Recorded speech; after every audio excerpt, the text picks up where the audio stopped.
કોઈ ભગવાને રામને પૂજતા નથી. મને જ પૂછો, આ બધા મંદિરો ખોટી નાખી દેવો, મૂર્તિની ખોટી નાખી દેવો, કોઈ કામ આ જગતમાં કોઈ કામ નહીં આપે. ભગવાન તો હું બની છું. જો આવું અત્યારે બી ચાલી છે, અત્યારે બી ચાલી છે. પહેલા ચાલતું હતું, અત્યારે બી ચાલી છે. નીચે હોય તો ઈટોની પગે લાગે, પથારીની પગે લાગે, મોટો થઈ જાય તો મોટા મંદિરમાં પગે લાગે. એટલે ખરેખર મોટો થઈ જવા માટે કેટલી ખરાબ ભૂલ કરે. ત્યારે અહીંયા કંસ છે, પોતાના છોકરાને એમ બનવા જાય તો આ નામ જપતા માટે જોયું. પોતાના પુત્રને કેવી રીતના પકડ્યો કે ઝાડ લીંબાની અંદર બિલાડીના 4 બચ્ચા સિંચાઈ ગયા અને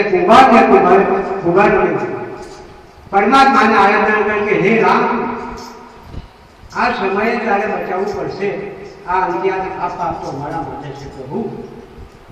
એટલે રામ રામ રામ રામ રામ રામ એ કુંભારી જપે.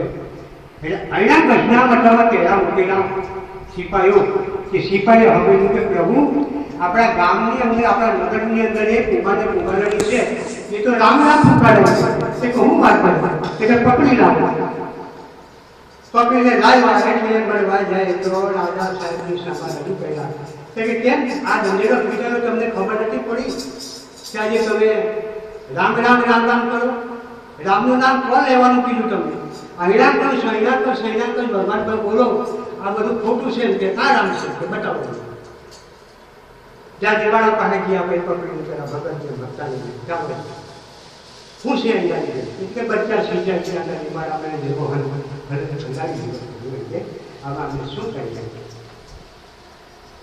એટલે જો એક શરત,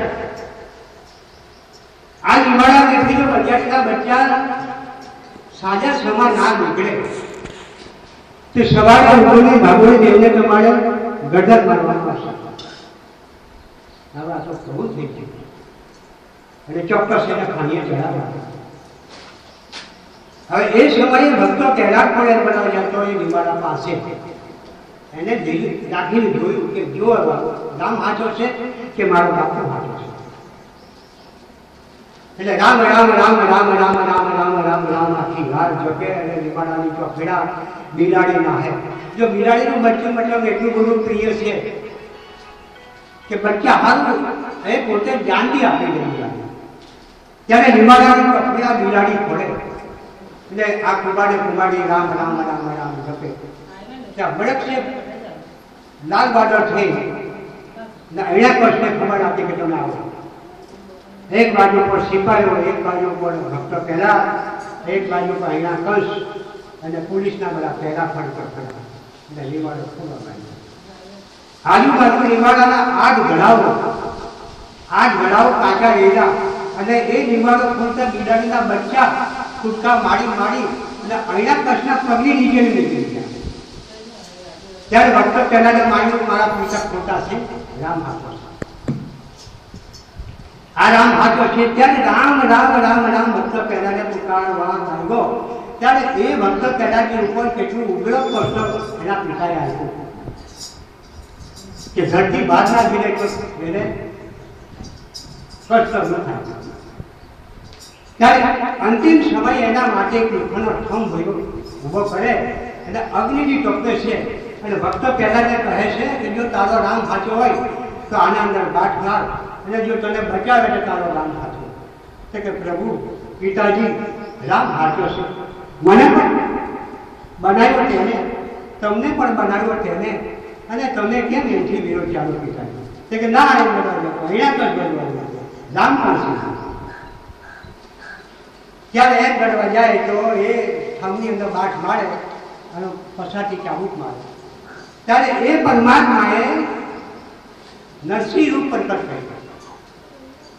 અગ્નિસ્તંભને નરસિંહ રૂપ પ્રકટ કરી અને આના કષ્ટને ચીવીને ફેંકી દે. તમે ખ્યાલ કરો કે રામ સાચો છે ત્યાં ત્યાં એની કોઈ માં નથી, ત્યાં એનો કોઈ બા નથી, ત્યાં એના કોઈ સગા નથી, ત્યાં એના કોઈ પિતૃ નથી, ત્યાં કોઈ નથી. અગ્નિસ્તંભ પ્રગટ થઈ ગયો ત્યારે એમ રામે એને બચાવ કર્યો. ત્યારે ભક્તો પહેલા આગળ મળવા જાય તો એને ભક્તો પહેલા જ પાર કરી દીધો, એના પર ચીડી ફેંકી દીધા. હવે બીજો એક છે કે બ્રહ્માજીને મતલબ મારી